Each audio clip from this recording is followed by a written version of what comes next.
दोस्तों, आपका स्वागत है मेरे चैनल गीता ज्ञान धार्मिक व पौराणिक कथा में। मैं हूँ पंडित पराग शर्मा। कैसे आप सभी लोग, ये हमें कमेंट सेक्शन में बताना और राधे राधे लिखकर कमेंट सेक्शन को भर दीजिए।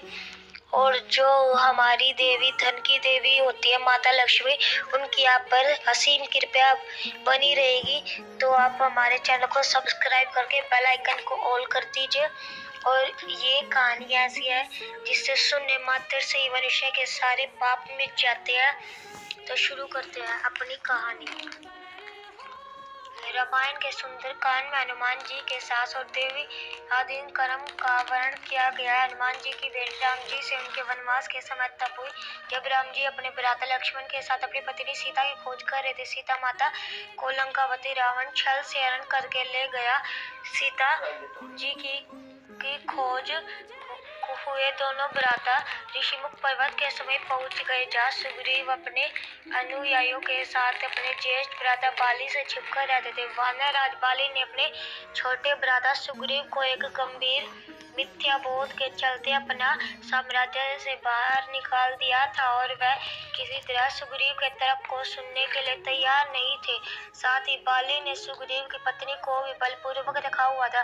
राम और लक्ष्मण को आता देख सुग्रीव ने हनुमान को उनका परिचय जानने के लिए भेजा। हनुमान एक ब्राह्मण का वेश में उनके समीप गए। हनुमान के मुख से प्रथम शब्द सुनते ही श्री राम ने लक्ष्मण से कहा कि कोई भी बिना वेद पुराण को जाने ऐसा नहीं बोल सकता जैसे इस ब्राह्मण ने बोला। राम जी को उस ब्राह्मण के मुख, नेत्र, माथा, भौं या अन्य किसी भी शारीरिक चर्चा से कुछ भी मिथ्या प्रतीत नहीं हुआ। राम जी ने लक्ष्मण से कहा कि इस ब्राह्मण के मंत्र मुग्ध उच्चारण को सुनकर तो शत्रु भी अस्त्र त्याग दे। उन्होंने ब्राह्मण की ओर प्रशंसा करते हुए कहा कि वो नरेश राजा संकोच ही सफल होगा जिसके पास ऐसा गुप्तचर्य होगा।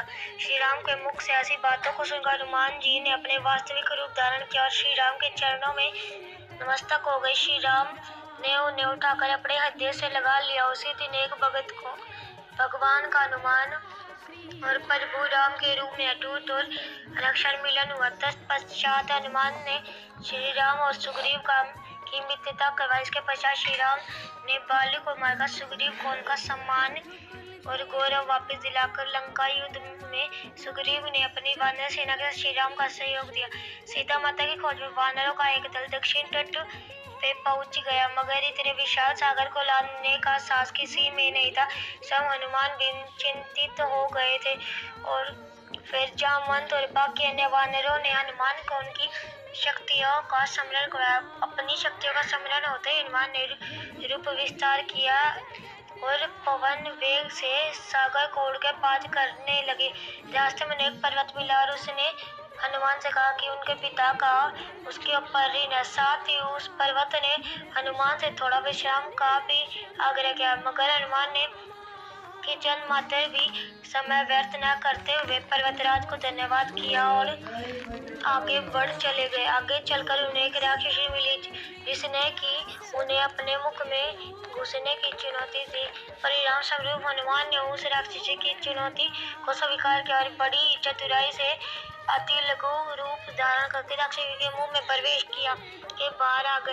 अंत में राक्षसी ने संकोच पूर्वक यह स्वीकार कर लिया कि वह बुद्धिमानता की परीक्षा ले रही थी। आखिरकार हनुमान सागर पार करके लंका पहुंचे और लंका की शोभा और सुंदरता को देखकर आश्चर्यचकित रह गए। उनके मन में इसी बात का दुख भी हुआ कि यदि रावण नहीं माना तो इतनी सुंदर लंका का सर्वनाश हो जाएगा। तत्पश्चात हनुमान ने अशोक वाटिका में सीता जी को देखा और उनको अपना परिचय बताया। साथ ही उन्होंने माता सीता को सांत्वना दी और साथ ही वापस प्रभु श्री राम के पास चलने का आग्रह भी किया, मगर माता सीता ने यह कहकर अस्वीकार कर दिया कि ऐसा होने पर श्री राम के पुरुषार्थ को ठेस पहुंचेगी। हनुमान ने माता सीता को प्रभु श्री राम के संदेश का ऐसा वर्णन किया जैसे कोई महान ज्ञानी लोगों को ईश्वर की महानता के बारे में बताता है। माता सीता से मिलने के पश्चात हनुमान प्रतिशोध लेने के लिए लंका को तहस नहस करने लगे। उसको बंदी बनाने के लिए रावण पुत्र मेघनाथ इंद्रजीत ने ब्रह्मास्त्र का प्रयोग किया। ब्रह्मा जी का सम्मान करते हुए हनुमान ने स्वयं को ब्रह्मास्त्र से बंधन में बंधने दिया। साथ उन्होंने विचार किया कि इस अवसर का लाभ उठाकर वे लंका के विख्यात रावण से मिल भी लेंगे और उसकी शक्ति का अनुमान भी लगा लेंगे।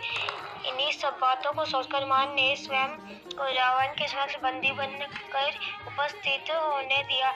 जब उन्हें रावण के समक्ष लाया गया तो उन्होंने रावण को प्रभु श्री राम का चेतावनी भरा संदेश सुनाया और साथ ही ये भी कहा कि यदि रावण माता सीता को आदरपूर्वक प्रभु श्री राम के पास लौटा देंगे तो प्रभु उनको क्षमा कर देंगे। क्रोध में आकर रावण ने हनुमान को मृत्युदंड देने का आदेश दिया, मगर रावण के छोटे भाई विभीषण ने यह कहकर बीच बचाव किया कि एक दूत को मारना आचार संहिता के विपरीत है। यह सुनकर रावण ने हनुमान की पूंछ में आग लगाने का आदेश दिया। जब रावण के सैनिक हनुमान की पूंछ में कपड़ा लपेट रहे थे तब हनुमान ने पूंछ को खूब लंबा कर लिया और सैनिकों को कुछ समय तक परेशान करने के बजाय पूंछ में आग लगाने का अवसर दे दिया। पूंछ में आग लगते ही हनुमान जी ने बंधमुक्त होकर लंका को जलाना शुरू कर दिया। अंत में पूंछ में लगी आग समुद्र में जाकर बुझा ली।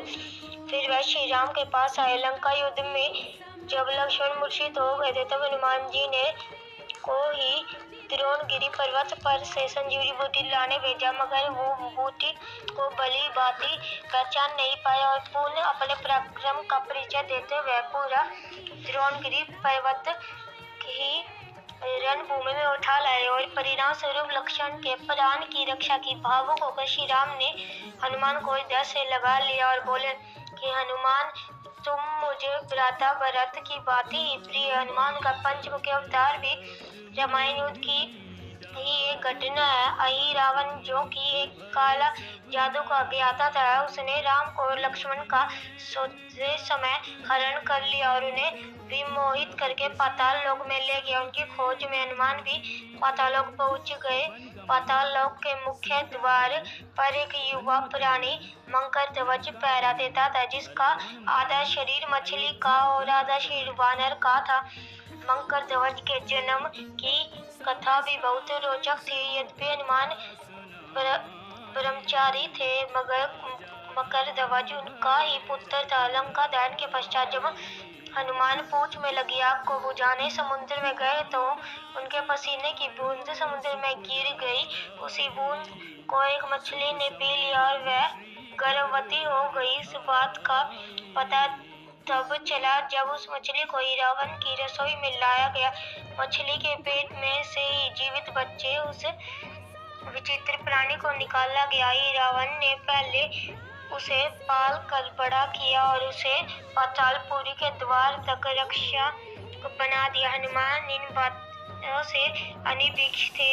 यद्यपि मकर ध्वज को पता था कि हनुमान उनके पिता, तो वह उन्हें पहचान नहीं पाया, क्योंकि उसने पहले कभी उन्हें नहीं देखा था। जब हनुमान ने अपना परिचय दिया तो वह जान गया कि मेरे पिता है, मगर फिर भी उसने हनुमान के साथ युद्ध करने का निश्चय किया। उसने पातालपुरी के द्वार की रक्षा करना उसका प्रथम कर्तव्य समझा। हनुमान ने बड़ी आसानी से उसे अपने अधीन कर लिया और पातालपुरी के मुख्य द्वार पर बांध दिया।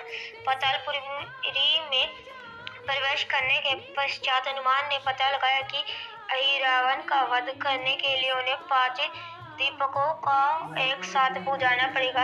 अंत उन्होंने पंचमुखी अवतार श्री वराह, श्री नरसिम्हा, श्री गरुड़, श्री हयग्रीव और स्वयं धारण किया और एक साथ में पांचों दीपकों को बुझाकर रावण का अंत किया।